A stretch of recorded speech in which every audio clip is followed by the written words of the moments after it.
Merci à vous pour le travail que vous faites. Madino, je parle avec qui? Filtrer l'eau, répondre au quotidien à la pollution, aux pénuries et... Paul, c'est vous? C'est vous? Et toi, c'est Maoré. Enchanté, Maoré. Vous avez un micro qui est juste là. Alors, de quoi allons-nous parler? Pourquoi vais-je ton micro à qui? Vous allez vous débrouiller. De toute façon, à partir de là, vous avez 15 minutes et je vous laisse. Ça va? Très très bien. Je vous laisse lancer, on y va? Bonjour à tous, donc nous c'est Madino. Moi je m'appelle Mauré, je suis l'une des deux coprésidentes de l'association. Et voici. Paul Courdebeuf, à l'initiative, on va dire, du projet dans l'établissement scolaire où j'enseigne, et désormais vice-président de l'association Madino. Donc on va débuter par une vidéo qui va nous mettre tout de suite dans le contexte. Here in Martinique, we live surrounded by water. Yet, safe drinking water is not guaranteed. We face water threats, pollution, and shortage. Climate change makes these issues more frequent, and planting bottles only creates another problem. So we wonder, how can we make water safe to drink using what we already have? We are Madino, a real-estate association born on this island. Inspired by traditional pottery and local knowledge, we designed a property-based water filter. Using only natural materials and simple science, a system that can be reproduced anywhere. Our goal is to make safe water accessible to all and share knowledge to communities and secure their own water. We invite you to join us to turn this simple solution into real health, real safety, and real dignity. Because safe drinking water should never be a privilege, it's a right we all depend on. Water, safe, in Martinique. Merci, Sébastien. Voilà, donc voilà, on a voulu démarrer par cette vidéo qui a été réalisée très récemment dans le cadre d'un challenge proposé par National Geographic, auquel l'association a postulé. On attend les résultats d'ici peu, on est confiant. Alors, en fait, ce projet, je vous l'ai dit tout à l'heure, il est né dans un établissement scolaire, précisément dans un collège. Moi, je suis enseignant de sciences industrielles de l'ingénieur, donc de technologie, pour faire simple. Et en fait, je me suis rendu compte que dans nos enseignements traditionnels, il manquait ce qu'on appelle la démarche de projet, c'est-à-dire travailler autour d'un besoin, créer, réfléchir sur une problématique et puis essayer de trouver des solutions. Et en fait, je ne l'ai pas vraiment mené dans le cadre des cours, je l'ai mené dans le cadre de ce qu'on appelle les mini-entreprises. Donc c'est un process qui est mis en place par Entreprendre pour apprendre. Et c'est un espace-temps qui nous permet toute la créativité possible dans un établissement scolaire. C'est assez extraordinaire. Et quand on a débuté avec une classe de 4e en 2021, si je ne me trompe pas, on est parti d'une page blanche. Franchement, au début, c'est du brainstorming, c'est qu'est-ce qu'on va faire, qu'est-ce qu'on va pouvoir créer, est-ce qu'on va réussir à innover, trouver quelque chose sur une problématique qui nous concerne. Et j'ai vite remarqué que dans l'esprit des jeunes, très vite est arrivé le mot, devinez lequel? Non pas le mot eau, mais le mot chlordécone. C'était une véritable inquiétude, ils ne comprenaient pas trop ce que c'était, pourquoi leurs parents, leurs grands-parents sont inquiets. Et donc on a bossé. Moi je ne suis pas prof de chimie, ni de physique, ni de biologie, je suis prof de technologie, mais je m'intéresse à beaucoup de choses. Et on a creusé, on a réfléchi, on a compris, et on a vu que à travers le monde, il y avait des solutions pour notamment la problématique de l'eau. Voilà. Parce qu'en fait, le chlordécone, il est dans le sol, mais il est bien sûr dans l'eau. Et en fait, on est parti de cette idée en rassemblant un tas de techniques. On a pas mal fouillé sur le web anglophone, notamment, il y a pas mal d'infos. Et on a rassemblé tout ça, et l'idée a été de se dire, maintenant, essayons de créer un produit qui soit en capacité de filtrer tout type d'eau douce, en toutes circonstances. C'est-à-dire au quotidien, si on n'a pas confiance en l'eau du réseau, mais et surtout en cas de catastrophe. Voilà, cyclone, séisme, où nous sommes très vulnérables et nous pourrions être en pénurie prolongée sans eau à disposition. Donc il faudrait être en capacité de se débrouiller avec des eaux résiduelles, des eaux de surface, des eaux de rivière, des eaux de source, de bord de route. Voilà. Donc le projet est né comme ça et en fait, on a réussi très rapidement à mettre en place un premier prototype. Et là, je vais laisser Mauré parler de la suite, car scientifiquement et d'un côté entrepreneurial, il s'est passé des choses assez extraordinaires. Et donc moi, j'étais au collège, dans le collège à la Trinité. À l'époque, j'étais présidente de la mini-entreprise. Et donc, notre professeur nous a présenté un concours qui s'appelle Science Factor, il est au niveau national. Et donc, on a décidé d'y participer, donc on est en 3e, donc en 2023. Maintenant, je suis en terminale. Et surprise, on a pu gagner le concours, on a été lauréat de 2 prix. Et donc, en fait, c'était vraiment une ouverture parce qu'on pensait que ça allait se finir là, finalement, comme toutes les autres mini-entreprises dont Monsieur Cordeboeuf a pu s'occuper. Et donc, non, le concours nous a proposé un accompagnement sur plusieurs années. Il voulait vraiment qu'on continue et nous-mêmes, on avait envie de continuer parce qu'on a vu qu'on avait finalement un vrai potentiel. Beaucoup de personnes croyaient à notre projet de nous. Et donc, du coup, c'est comme ça qu'on s'est dit que voilà, on n'allait pas s'arrêter là, même si on passe au lycée. Et on est actuellement dans des lycées différents en plus. Mais donc, on s'est dit qu'on allait continuer donc, sur notre temps libre. Donc, on a réfléchi, on a décidé de passer sous forme d'association en novembre 2023. Donc, c'est en loi 1901 sous le champ de l'ESS.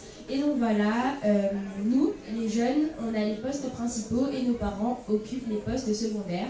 Par exemple, moi, je suis l'une des coprésidentes et mon père est vice-président de l'association. Donc parfois, il peut nous aider sur certaines tâches administratives un peu compliquées avec Monsieur Cordeboeuf. Et donc par la suite, on a candidaté à un appel à projet de l'ADEME et de la CTM qu'on a pu remporter. Donc ça nous a vraiment aidé au niveau financier. Et donc voilà, ça fait maintenant 3 ans que l'on continue. Par ailleurs, on a pu faire des analyses l'an dernier au fleuve, à la rivière du Galion. Et franchement, ça a été de très bons résultats, je peux dire. Franchement, de très bons résultats niveau analyse. Je laisse monsieur Cordeboeuf. On a bénéficié du partenariat du CIRAD pour avoir des analyses très poussées auprès du laboratoire spécialisé, laboratoire Keranadrome, pour ne pas les citer. Ce sont les spécialistes nationaux de la chlordécone. Alors, vous êtes assis, heureusement. 77 fois le seuil de chlordécone dans l'eau prélevée. 7,74 microgrammes par litre, si ça vous parle, le seuil autorisé est à 0,1 microgramme par litre. On était donc 77 fois au-dessus. Il y avait bien évidemment d'autres molécules, parce que la chlordécone a fait des figues, molécules figues, et puis des molécules issues aussi du glyphosate ou des engrais. Également, des bactéries, bien sûr, parce qu'on a prélevé tout proche de l'exploitation agricole, donc des rejets de l'élevage.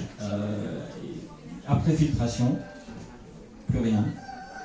L'eau de la rivière du Galion, par ce système, est devenue potable. Alors, ça a été, on le savait, on s'en doutait, parce que les médias qu'on utilise font leurs preuves, c'est décrit dans la littérature scientifique. Maintenant, il fallait le prouver à l'échelle d'un objet, d'un produit qu'on souhaite mettre à disposition des populations. Donc ça a été un gros coup de boost, ça a évidemment beaucoup plu, au niveau national notamment. Et voilà, on a pu présenter le projet au Copil Chlordécone qui a eu lieu au lycée Schulcher à l'époque, avec tous les grands spécialistes du domaine qui ont validé le projet.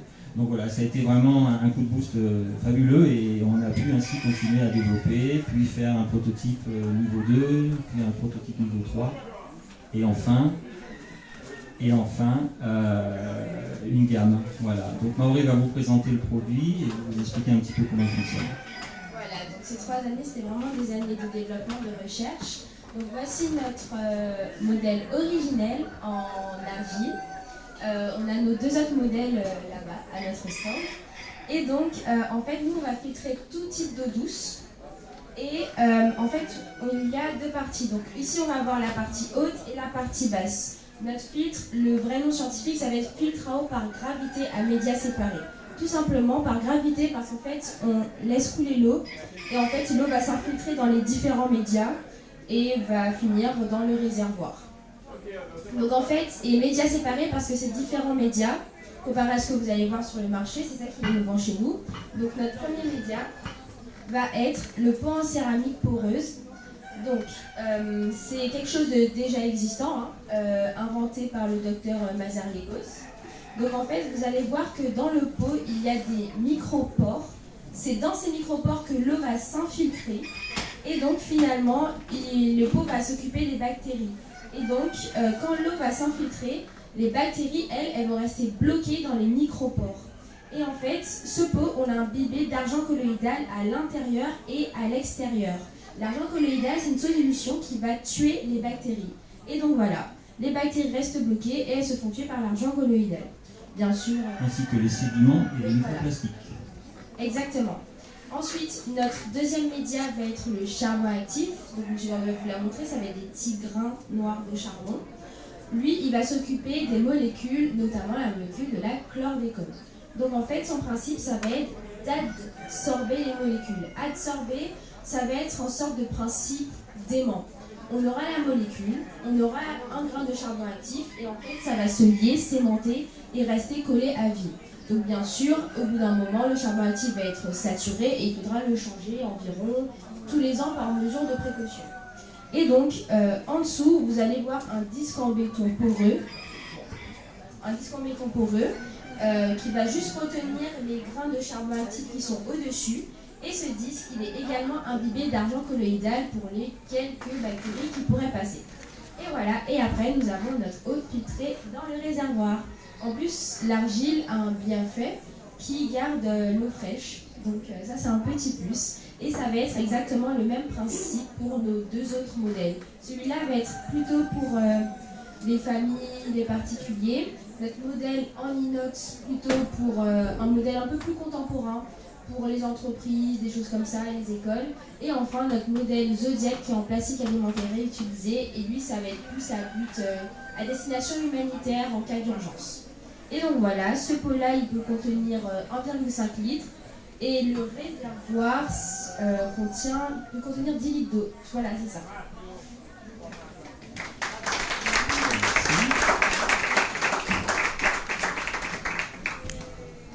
Alors, actuellement, nous en sommes où On vous a prouvé tout à l'heure qu'on avait réussi à potabiliser l'eau d'une rivière très contaminée, mais ça, c'était au point zéro. Maintenant, il faut être capable de prouver que ça va fonctionner sur le long terme, et surtout quand c'est mis entre les mains d'utilisateurs, d'usagers, de consommateurs, qui ne vont pas forcément appliquer les précautions nécessaires à un tel objet. Donc, aujourd'hui, notre travail, il est là. Nous travaillons avec des partenaires extérieurs, universitaires et secondaires, notamment le BTS biochimie du lycée de Bellevue, afin de mener des études itératives et de voir un petit peu sur le long terme comment le produit évolue. Pour être en capacité aussi de dire précisément quelle quantité de charbon et au bout de combien de temps il faut le changer. Voilà, on bosse aussi avec des universitaires dans le sud-ouest de la France hexagonale, à Pau, qui bossent sur, alors ils sont spécialistes dans l'économie du développement durable, et ils sont en train de nous faire une étude socio-économique avec volet sanitaire et environnemental. Autrement dit, comment un système comme ça peut répondre à nos problématiques sanitaires, environnementales. Pourquoi ? Parce qu'on potabilise une eau, certes, mais on évite aussi la consommation d'eau embouteillée, donc on diminue largement la pollution plastique, puisque là c'est ce qu'on appelle une filtration au point de consommation et à l'usage. Donc c'est chez vous, vous avez une eau quelle qu'elle soit, vous la filtrez. Vous n'avez plus à acheter de l'eau embouteillée notamment. Donc le travail il est mené de façon beaucoup plus large pour être en capacité maintenant de prouver auprès des institutionnels et d'autres financeurs encore qu'un tel produit comme ça a sa place de nos jours dans notre situation actuelle. Alors on s'est rendu compte évidemment que notre problématique avec nos eaux en Martinique, elles ne sont pas très différentes, ou plutôt ailleurs, leurs problématiques ne sont pas très différentes. J'ai même envie de dire qu'on a un peu d'avance, parce que les études qui ont été faites sur cette molécule de chlordécone, il y a des laboratoires en France qui se basent dessus pour mener d'autres études sur d'autres molécules, comme chlorothalonil, notamment, si vous suivez un petit peu la polémique qui est en train de gonfler en ce moment en France, on est obligé de fermer un tiers des puits de captation d'eau potable, parce que cette eau n'est plus potabilisable. Les seuils sont tellement hauts que c'est plus jouable. Donc en fait, tout ça pour vous dire qu'on veut aussi montrer qu'avec ce type de produit, on peut résoudre un problème relativement universel. L'autre action que nous menons, c'est avec notre accompagnateur, on va dire Science Factor, qui nous a mis entre les mains d'un parrain, qui est président d'une ONG, et on va fabriquer une première petite série et le mettre à disposition dans une école à Madagascar, afin d'avoir une étude justement sur le long terme, avec une population en forte demande. Qu'est-ce qu'on a d'autre de prévu, Mauré, j'en oublie. Alors, notre façon maintenant de mettre à disposition, parce que on attend la question qui va venir, c'est quand est-ce qu'on peut l'avoir, ce produit. Alors, bien sûr, il faut des accréditations, il faut valider pas mal de tests sanitaires auprès des organismes d'accréditation, attestation de conformité sanitaire, normes ANSI, etc. Donc c'est un travail aussi que l'on va mener, qui est déjà en cours. Également, notre mode de mise à disposition, on le bosse énormément en ce moment. On va mettre en place un produit, mais surtout un service. Il est hors de question de mettre ce produit entre les mains de personnes qui ne sont pas initiées, qui ne sont pas sensibilisées, parce qu'on se rend vite compte qu'un produit comme celui-ci mal utilisé peut créer un suraccident. Vous pouvez vous contaminer parce que vous avez mal entretenu votre filtre, en fait, tout simplement. On veut aller beaucoup plus loin, puisqu'on bosse avec les gens de l'ESS et notamment de l'économie circulaire. On veut récupérer le média saturé une fois que le consommateur, au bout d'un an notamment, on pense que ce sera un an, le récupérer pour savoir le traiter. Nous sommes en capacité de le traiter, on a la solution. Mais il est hors de question de laisser le consommateur remettre ce charbon actif saturé dans son potager, comme on peut le lire parfois sur certains sites de fabricants de cartouches. Ne pas le mettre n'importe où, quoi. Être en capacité de le gérer à notre échelle et sur un territoire comme la Martinique, c'est tout à fait possible.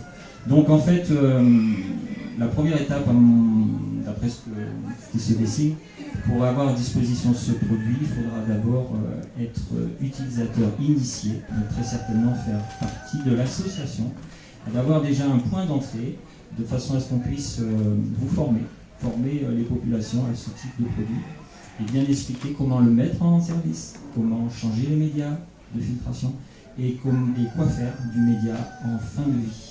Voilà. Pour notre histoire, Madino et les filtres à eau.